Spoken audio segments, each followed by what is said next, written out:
Ahem, I am going to talk about food again. I talk about food so much.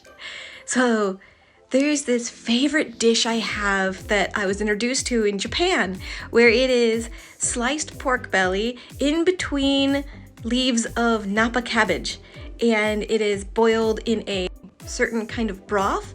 And when I got it, it was in this like aluminum pie tin that you would just put on the stovetop and cook it right from there. And you added the broth and you added the water and it just cooked and you could just eat it, and it was kind of like a hot pot type thing. And then I would add like noodles afterwards to the broth to add to it.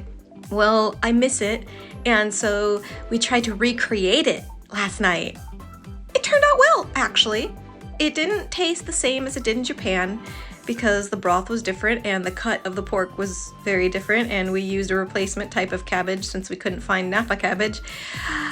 But it was so good, and I could get a similar flavor to it using the ponzu sauce and soy sauce to add to the broth that was like cooking all night. Oh my gosh, the entire house smelled so good for like a day.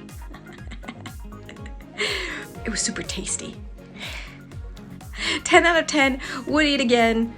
And we added 2 different types of noodles to it while it was cooking, so it was more like a soup than the dish that I remembered, but it was a good soup. It was a good experiment. Have you guys ever tried to recreate a recipe that you vaguely remember and then made something slightly similar but also at the same time new and different?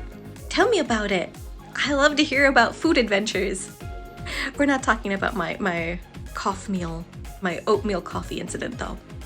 That's not a new food. I wasn't trying with that, I swear.